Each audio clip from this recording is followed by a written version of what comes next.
and welcome to today's Healthy Place Facebook Live. We're going to be simulcasting today on the Healthy Place YouTube channel at YouTube/HealthyPlace.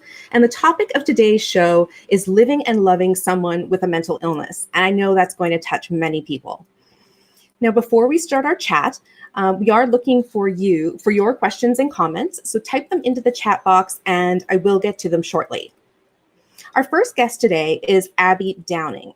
Abby is a creative director and designer. She was in a relationship with someone who had multiple mental health issues, including depression, anxiety, and an addiction. After 15 years, she finally called it quits. We appreciate you coming on to share your story with us today. Hi, Abby. Hi, thank you for having me. So tell me a bit about the beginning of your relationship and what your partner was like at that time. Sure. I met my eventual husband back in 2004, and I was a lot younger then. He was a lot younger then. Our relationship was really fun. We didn't have all of the pressure of real life and real relationship and all of those challenges. So while I am sure now in hindsight that he was suffering from mental illnesses at that time, it did not affect me as much and did not feel as all-consuming as it grew to become over the years. So was your partner actually upfront at the time about his mental health? He was as upfront as his knowledge would allow him to be. I don't think that at the time he really understood the science behind it or that he was technically mentally ill. So it was one of those, based on what he knew at the time, he was very upfront about it. If you are just joining us, welcome to today's Healthy Place Facebook Live. We are talking to Abby Downing about her 15-year relationship with her former partner who had depression, anxiety, and an addiction. We are talking about what it was like for her and why she finally decided to leave. If you have a question, please type it in the chat box and we will get to it shortly. Also, we are looking for your comments. If you partnered with a loved one with a mental illness, what has it been like for you? Maybe you figured out how to make these types of relationships work. If so, please share and let us know what you think in the comments as we go along. So Abby, we know the textbook symptoms of depression and anxiety, but I'm wondering, from your perspective, what did those illnesses actually look like and what were the behaviors? It looked very sad to me. There was a lack of motivation. There was an increasingly less of a desire to do the things that he had always loved to do. There was not a big desire to be around friends and family, not a lot of drive to improve our relationship or manage the day-to-day challenges that come with life. He just progressively became more and more checked out. So would you say that when you met your partner, he was suffering from depression at that time, or it wasn't until later that came up? I think that he was, yes. I think it was repressed because he was drinking a lot at that time and had a great job and everything felt good. Everything looked happy and looked exciting. But I do think that the depression was there all along. So how did his mental illnesses and addiction affect you? Very greatly. I completely lost myself. I am a very driven, independent, fiercely independent person, and I like to feel in control. And I started to feel completely out of control, which with the help of therapy, I learned that I was out of control because it wasn't something I could control. But I felt like I had lost myself. I felt scared, mad, sad, grateful at times, but mostly negative emotions. And I really had to take a step back and figure out how to take care of myself and help him as much as I possibly could, but know that I couldn't do all the work. And that was a very long process for me. It was very eye-opening when I got there, but it took me a long time to get there. So what would you say then was the biggest challenge in the relationship? Or more than one, if there was more than one. Yeah, I think they were constantly changing. I think that as I learned more about the diseases and started to forgive myself for what I didn't know along the way, the challenges became different. So, one thing that was really hard for me was his lack of motivation or his lack of follow through on things. That was just very against how I felt about things. It was very hard to see him not want to interact with our family and friends.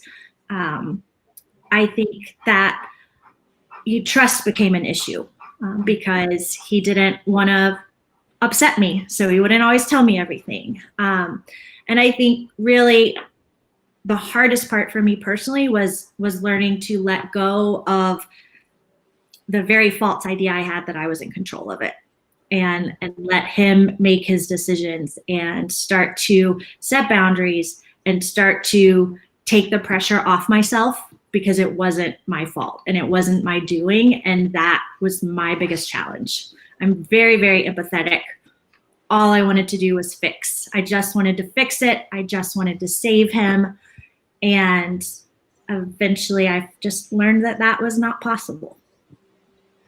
So you said that you wanted to save him. And I know that so many people out there can identify with that feeling of wanting to save someone who needs help so much. Is that part of the reason why you stayed for 15 years? I think that's a big part of it. I didn't want to give up. Giving up was not an option for me. So ultimately what it came down to is doing everything I felt I could for myself as well as for him, and reaching a point where I had done everything. So I wasn't really giving up because there was nothing else I could possibly do. And I had to feel good about that for myself before I felt like I could walk away. But that process included learning a lot of science, a lot of psychology, doing a lot of my own therapy. There was a lot of money and time and energy invested into myself. And the parts that I did have involvement in, enabling when I didn't realize I was enabling, managing and understanding my codependency, stopping the guilt for setting boundaries. All of those things took a very long time. So when I look back, I don't know that it necessarily feels like it was a 15-year adventure. The last couple years were definitely the most intense in terms of learning and doing and experiencing and trying to work through it. I didn't feel like, I felt like the only way out of it, whether that was a good or bad ending, was through it. And so that last couple of years of getting through it was tough. So we've got a few comments and questions that have come in. So someone called Jeff Me said, "Oh, I so need to hear this." So thank you so much for sharing. I know that's not the only person who's feeling that right now. Mike 4367 says, "How did your mental health change over the years?" I got really bad for a while. I was definitely in survival mode, not thriving mode.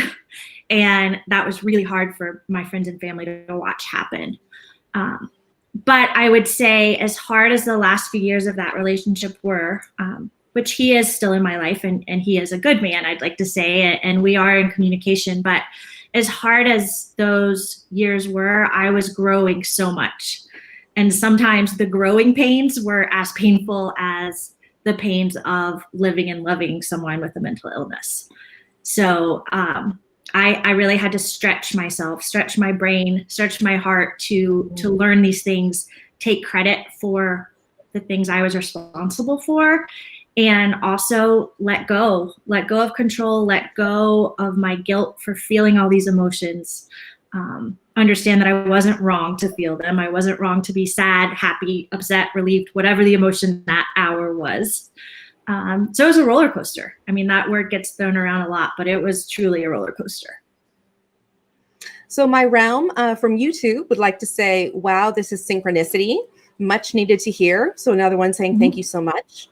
And then Camilla asks, "What did you do to try to fix him?" Now, I know you've addressed some of this, but Camilla said she finally decided that she couldn't. So I guess what I would ask is, was there a final straw? Was there something that you finally did and said, that's the end? Or is there something that he did and said, that's the end?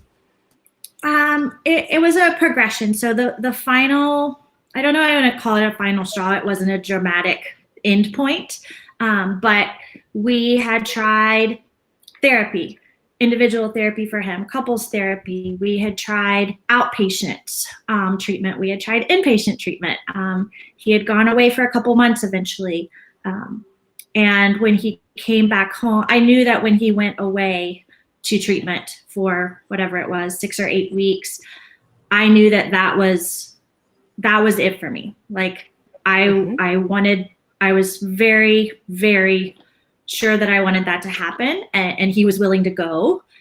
But when he came home, there was a stretch of time, several months, for me to see the progress and see that he wanted to get better and see that he was going to take the initiative to do the things to improve his health. And I didn't see that happen.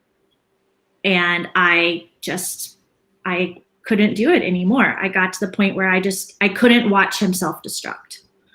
And that I guess is the final straw. It was a long process, but that was the final straw.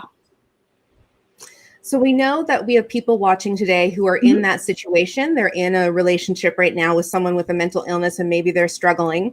So for someone who is considering being in a long-term relationship with someone with a mental illness, what advice would you give them? There's so much. I would say, well, the first thing is to not blame yourself. And along with that, I would say be very action-oriented in the way you handle things. Learn about the disease. That is so important, to know that your person is physically sick. It is an illness, and it's not a choice, but they do have a choice to get better. They do have a choice to treat the illness. And I think figuring out how you can be supportive of that without taking it personally is really important. The way I did that, again, was with therapy and learning about treatment options for him and studying the science of it. I read a lot of books, all of those things, so that I was blaming the disease at times and not blaming him. And trying to understand what all the options were, what are the options for him to heal and get better, and then allowing that ball to be in his court. So my realm 7 says my realm says 7-year roller coaster with a bipolar man, porn addiction, and the lies finally won. So that's unfortunate and very sad. And it looks like we may have lost Abby, so I apologize for that. But before I officially say goodbye, I do want to mention that from her experiences, she has started a company called Wellbeing Books. The company is based on the premise that suffering from a mental illness is hard, and loving someone with a mental illness can sometimes feel even harder. You can get more information at well-beingbooks.com. Sorry to lose you like that, just at your end point there. Oh, that's fine. I don't know. My camera must have gone out, but I heard you. Thank you so much for talking about the company. Thank you, Abby, for coming on today. We really appreciate your openness. Yeah, thank you. I appreciate it. And my heart goes out to all of those kind hearts in unkind situations. So our next guest today is psychotherapist Caleb Dodson. Caleb specializes in complex and overlapping mental health issues, and more specifically, depression within relationships. Thanks for being with us today, Caleb. Hello.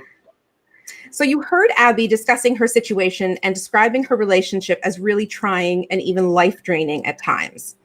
So have you found that in the beginning of these relationships, most people don't have an understanding of mental illness, and there's a naivete almost about what it entails to be in a relationship with someone with a mental illness? I would agree. I would say that that's a common characteristic. Yeah. So we've got one more comment that came in here from my realm. Finally put my foot down. It was killing my health. I had to say stop. And I just want to say to this person, I'm sure you're not alone. it is something that happens. I mean, what would you say to this person? I would say that is so much to have to go through. But I feel like Abby's story spoke to it really well, of just like she took this opportunity to get into a relationship with herself, and like, what does this situation ask of me? She made it very personal versus making it just about the other. So that's a lot to endure. Yeah. Having to learn how to have boundaries and take your feelings serious is hard work. So that's, yeah. So in your experience, could you share the top 2 to 3 relationship issues that arise over time when you're in this type of relationship?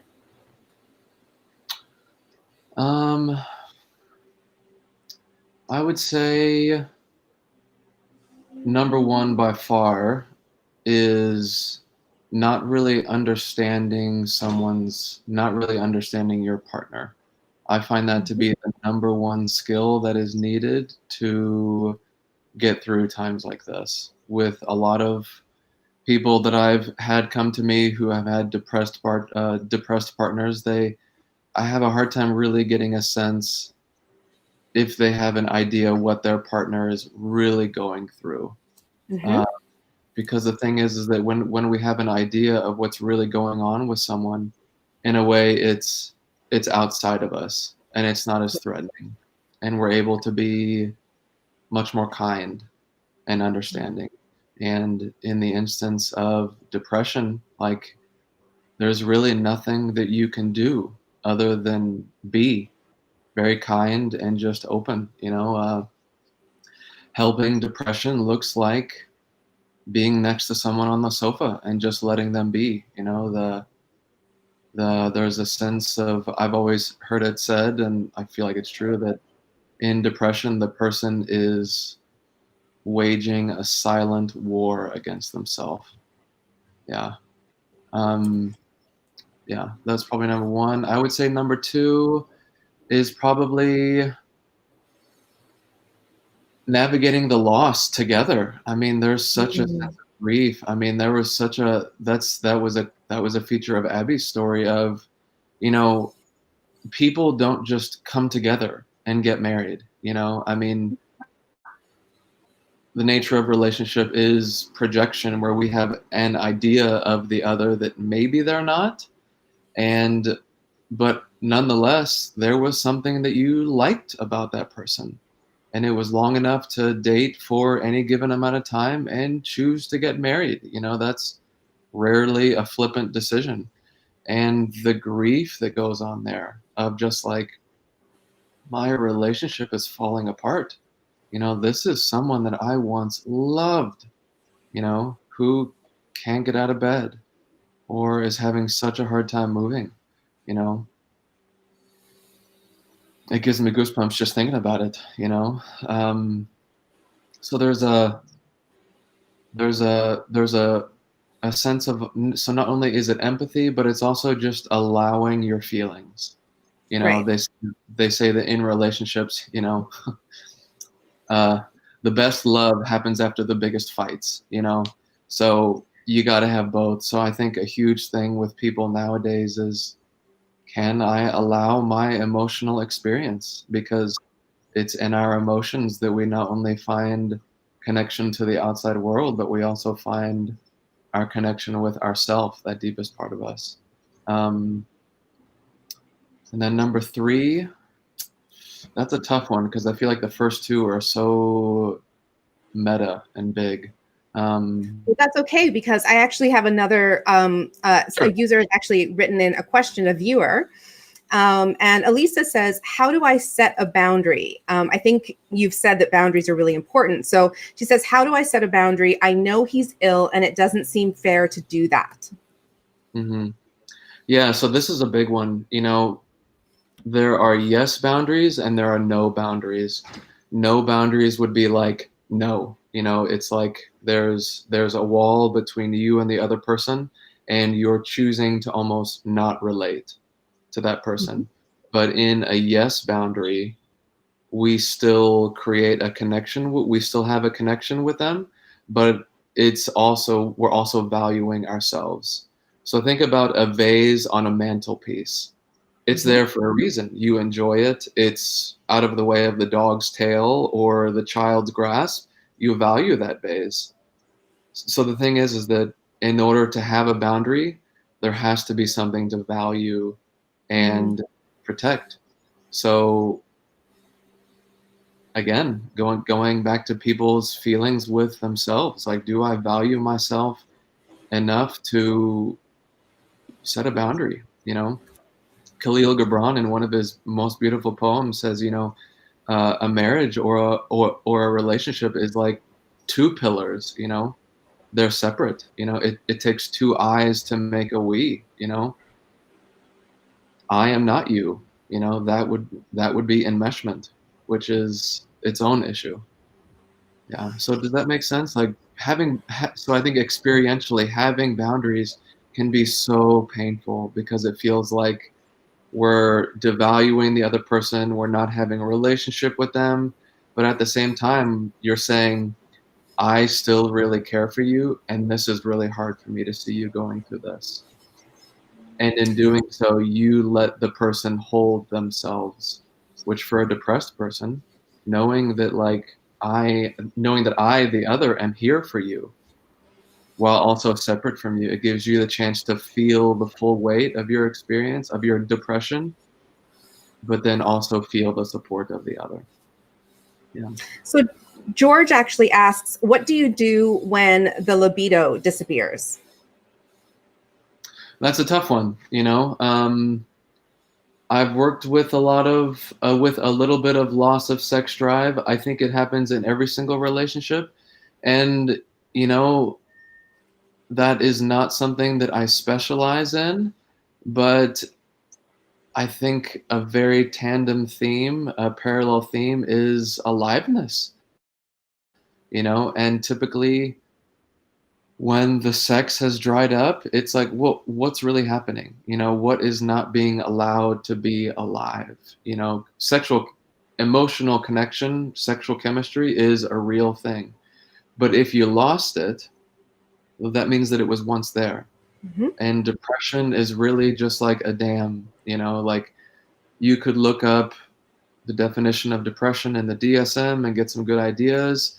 But then if you really sit with the experience of depression and do a phenomenological study on it, there's a sense that it's like something has dried up, there's not much movement, and if we looked at, erectile dysfunction, there's typically like a blood circulation issue, and depression manifests itself in the blood,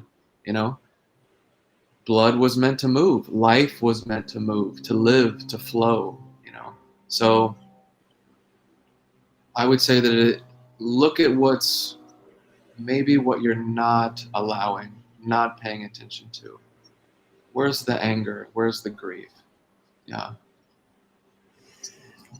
Liana on YouTube says, if I feel as I am trying to open up about my anxiety disorder and I'm on the path of getting better by seeking help, how can I get others in my family and relationships to follow and understand me?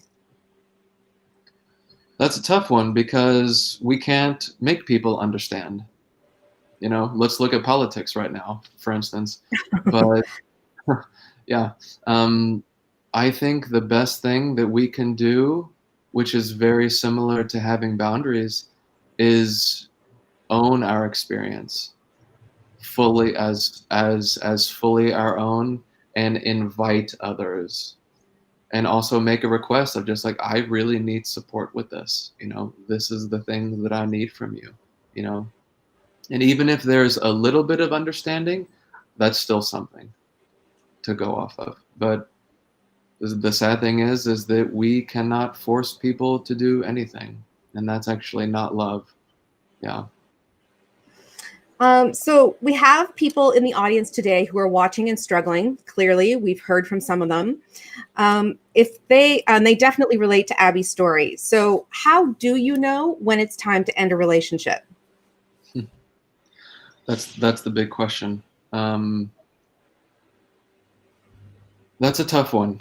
And knowing that question was coming, I'm reminded of the words of Alan de Botton, who's the founder of the School of Life, and he said that if there is clear evidence for it is someone else, then it is time to go.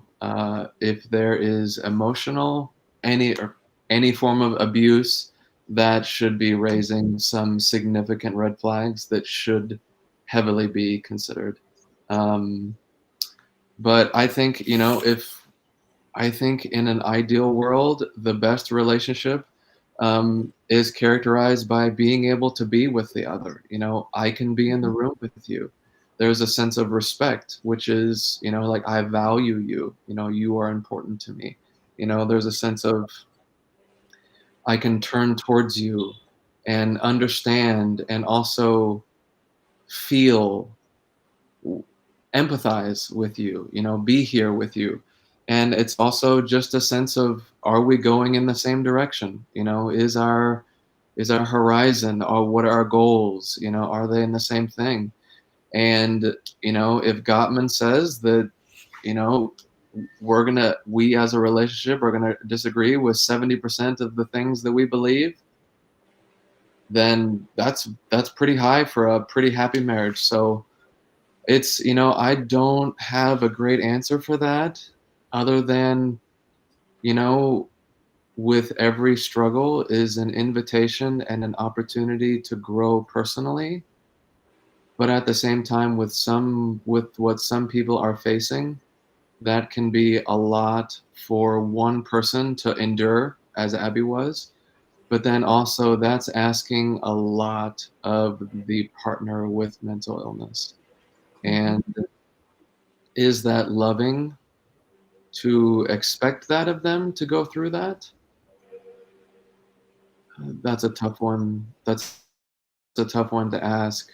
And I think ultimately, at the end of the day, it's what do I really agree to? Like, what do I consent to? Because I've seen relationships where couples have survived cancer together, where there was chemical depression for 2 years, and I've seen relationships where they didn't last. I think in the instance of kids, when there's kids involved, you should try to do everything you can. And the hardest thing to do might be to begin to start viewing your partner as a real person. Just like, where did life get off the tracks for them? Where's the dam? This is all of life is an invitation to become a full person. But like I said, with the family members, we cannot force someone or move them to work on themselves. But through profound empathy and understanding, something can begin to grow and move, shift, become. Yeah. Well, thank you so much, Caleb. I think your words today are going to help so many people. So thank you for being with us today. I really appreciate it. Thank you. So that concludes our Facebook Live today. For trusted, detailed information on all aspects of mental health, including symptoms, treatments, self-help tools, relationships, and more, I hope you'll visit us at HealthyPlace.com. We'll be back in 2 weeks for another Facebook Live. My name is Natasha Tracy. I hope you have a great day.